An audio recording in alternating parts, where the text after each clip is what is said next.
napag-usapan natin ang mga existence value ng mga forces nitong sila Dagruel at Ruminas, kung saan mas mataas pa kay Dagruel ang existence value nitong si Fen. Pero bago natin simulan itong video na ito, ay i-roll muna natin ang intro. Hello everyone and welcome to my channel, ang inyong source ng Tagalog na Tansura Contents. Sa channel na ito ay pinag-uusapan natin ang mga nangyayari sa may Tansura universe. So without further ado, let's get into the video. Nagka-upload nga pala ng solo leveling contents ang Anime Fan Narrations na owned rin ng Anime Kohai. So kung interested kayong manood ng mga contents ng solo leveling, ay pwede nyong i-check yung link sa my description. Sabi nitong si Rimuru medyo matagal na daw nung na-threaten siya ng bilang ng army na mga kalaban. Kasi nga hindi lang basta numbers itong mga ito. Meron nga kasi sa kanila na almost 100 na may 100,000 na existence value. Nag-reply naman itong si Ruminas dito na oo nga daw. Alam niya na naman daw dati pa na sila ay magiging in a disadvantage kapag full scale ang kanila naging gera. Pero lalo pa daw nabawasan ang mga forces nila nang dahil daw sa isang slime. Ang tinutukoy nitong si Ruminas dito ay yung pagkatalo ng The Seven Great Sages. Kaya napakamot na lang sa ulo itong si Rimuru at gusto niya sanang ibahin ang kanilang topic. Mabuti na lang at nag-step up itong si Shion. Mukhang meron siyang sasabihin. Nakangiti siya sa pagtayo niya. Then sabi ni Shion, wag daw mag-alala itong sila Rimuru sama. Hindi daw sa kanila problema itong si Demon Lord Dagruel. Tapos tinawag ni Shion ang kanyang mga alalay. Itong mga ito ang grupo ng tatlong mga lalaking giants. Kabady itong mga ito na pumasok sa may room nitong sila Rimuru. Tapos isa-isa sila na nagpakilala. Itong mga ito pala sila Dagora, Liura at Deborah, ang tatlong mga anak nitong si Demon Lord Dagruel. Ipinaubaya na kasi nitong si Rimuru kay Shion itong tatlong ito. Tapos nakalimutan na sila nitong si Rimuru. Pero ngayon, na naalala niya na sila, hindi naman alam nitong si Rimuru kung ano ang gagawin sa kanila. Kasi syempre, kalaban ang kanilang tatay. Kaya hindi alam nitong si Rimuru kung saan ba papanig itong mga ito. Sabi ni Rimuru sa kanila, medyo matagal na daw sila na hindi nagkikita. Then tinanong niya sila kung away daw ba itong mga ito sa kanilang situation. Kung bala kasi nila na bumalik kay Dagruel, papayagan naman sila nitong si Rimuru. Hindi niya balak na gawing prisoners itong mga ito. Ang bawat isa daw sa mga ito mas malakas pa compared sa isang Demon Lord Seed. Kaya medyo problema rin kina Ruminas kapag itong mga ito lumaban in favor sa kabilang side. Tsaka kapag ikinip kasi nila itong mga ito sa hostages, mababawasan pa sila lalo ng kanilang mga forces. Kasi imbis na lumaban sa gera, kakailanganin ng ilang malalakas na kasama nila para bantayan itong mga ito. Wala rin balak itong si Rimuru na patayin itong magkakapatid. Kaya wala pa siyang alam kung anong gagawin niya sa kanila. Pwede naman daw pala nila i-isolate sa may labyrinth ni Ramiris itong tatlong ito. Kaso lang, makakadagdag lang daw ito sa may burden nitong si Ramiris. So, tinanong na lang nitong si Rimuru kung ano daw bang gusto nila mangyari. At nakarinig itong si Rimuru ng isang unexpected na answer. Kasi sabi nitong mga ito, ikinakaya daw nila ang kanilang tatay.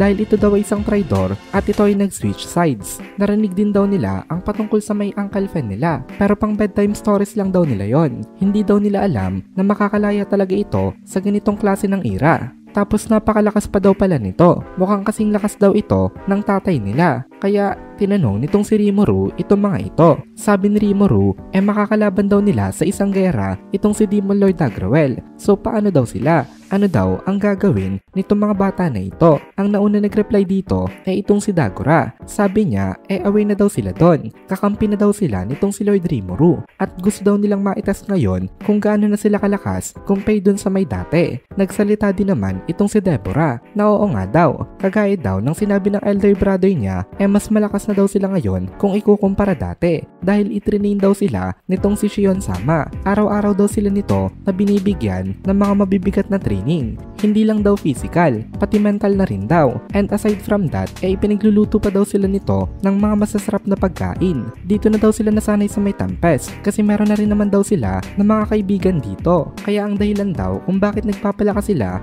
para ma-defend ang kanilang bagong nation, ang kanilang bagong tirahan kung saan sila truly belong. Laban sa mga tao na gustong sumira sa kanilang bagong pamumuhay. Dan nagsalita rin itong si Liura na masaya daw silang lahat na lumaban para sa may Tempest. Tempest. Gagamitin niya daw ang bagong pawis niya ngayon para bugbugin yung kanyang uncle. Nagpupumilit ngayon itong tatlong ito na isama sila sa may laban nitong si Rimuru. Mukhang prepared naman daw itong mga ito na lumaban kina Dagruel, kaya tumingin itong si Rimuru kay Shion at tumango siya dito. Nagbigay rin ng opinion itong si Shell Sensei na wala naman daw siya nakikita na problema dito, pero iniisip rin kasi nitong si Rimuru na what if sa kalagitnaan daw ng laban mag-betray daw itong mga ito sa kanila. Naniniwala naman daw siya na kakampi talaga nila ito ngayon at nagsasabi ito ng totoo sa mga sinasabi nila sa kanya. Pero kung mali daw pala itong si Rimuru ng evaluation sa kanila, pwede daw nitong mga ito mai-endanger ang kanilang mga kasama. Tsaka naisip din nitong si Rimuru dito kung ano ang iisipin ng mga kasama nga nila.